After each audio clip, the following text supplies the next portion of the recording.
গোলাম সামদানির বেটাকে বলছি, দাঁড়িয়ে বলো তোমার কওমের লোককে মাজারে মেয়েরা যাওয়া হারাম কিনা। তোমার আহমদ রাজা খান বেরেলভি তার ফতোয়ায়ে রিজভিয়ায় লিখেছে, কোন মেয়ে যদি মনে মনে নিয়ত করে, এই নিয়ত করাটাও হারাম। এটা কটা তোমার মৌলভি মেম্বারে দাঁড়িয়ে বলেছে। ডাবচোর ইয়াসিন, তুমি এখনো সাবধান হয়ে যাও।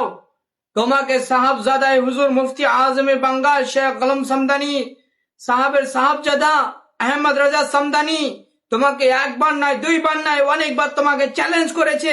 মাসলাকে আলা হযরতের ওপর নিয়ে তোমাকে চ্যালেঞ্জ করেছে, তুমি তার চ্যালেঞ্জ অ্যাকসেপ্ট করনি। তোমাকে সে ভাকরি জামা মসজিদে উনি গিয়েছিলেন, সাহাবজাদায়ে হুজুর মুফতি আজমে বাঙ্গাল শেখ গোলাম সামদানি সাহাবজাদা আহমদ রাজা সামদানি, উনি ভাকরি জুম্মা মসজিদে গিয়েছে। কিন্তু তোমার মতন ডাবচোর, তোমার মতন পোল্ট্রি মুরগি তার চ্যালেঞ্জকে অ্যাকসেপ্ট করে তুমি আসনি। তোমার মতন ভয়ঙ্কর মানুষকে দেখে আহমদ রাজা সামদানি ভয় পায় না।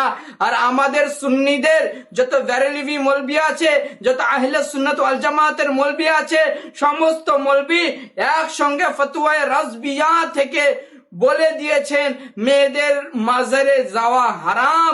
এটা সমস্ত সুন্নি মৌলবি আছে। কিন্তু তোমার মতন অন্ধ, অভক্তি, পোল্ট্রি মুরগি, চোর, ডাবচোর সে কখনো দেখতে পায় না, সে কখনো শুনতে পায় না, সে কখনো শুনতে পায় না। সুন্নিদের ওলামায়ে কেরাম বলে দিয়েছে মেয়েদের জন্য মাজারে যাওয়া হারাম। কিন্তু তোমার মতন পোল্ট্রি মুরগি এটা কখনো দেখতে পায় না, তোমার মতন ডাবচোর এখনো দেখতে পায় না।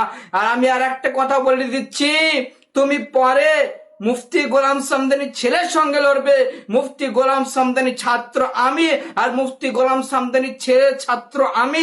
তুমি আমার সঙ্গে আগে লড়ো, তারপরে তুমি সময় পালে আহমদ রাজা সামদানি আজহারের সঙ্গে বসবে। আর তুমি যদি সাহস থাকে, তুমি যদি বাপের বেটা হয়ে থাকো, আর যদি মার দুধ পান করে থাকো, তো আমি গোলাম নূর নবী নুরি আমার সঙ্গে চ্যালেঞ্জে বসো, তা আমি তোমাকে প্রমাণ করে দিব মাজারে মেয়েদের যাওয়া হারাম। আর তুমি যে আলা হযরতের কিতাবের নাম বলছো ফতোয়ায়ে রজভিয়া, ওটা ফতোয়ায়ে রজভিয়া না, ওটা ফতোয়ায়ে রাজভিয়া।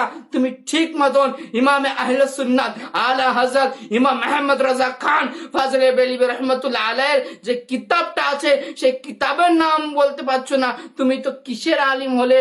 তোমার মতন ডাবচোরকে অনেকবার বেরেলি যত ওলামায়ে কেরামগণ আছে, যত আহলে সুন্নাত ওলামায়ে কেরামগণ আছে, সমস্ত ওলামায়ে কেরাম তোমাকে চ্যালেঞ্জ করেছে। কিন্তু তোমার মতন পোল্ট্রি মুরগি তাদের তুমি চ্যালেঞ্জ অ্যাকসেপ্ট করনি। আর তুমি তো সময় আছে, এখন আহমদ রাজা সামদানি আল আজহারি হুজুর কেবলা বলেন, তুমি যদি এখনো তোমাকে চ্যালেঞ্জ সুরা আছে, তুমি যদি অ্যাকসেপ্ট করো, চলে এসো আমাদের অফিস রেজা দারুল ইফতা সোসাইটিতে ইসলামপুরে। আমরা সব সময় তোমার সঙ্গে বাহাসের জন্য লড়তে রাজি আছি আলা হযরতকে নিয়ে।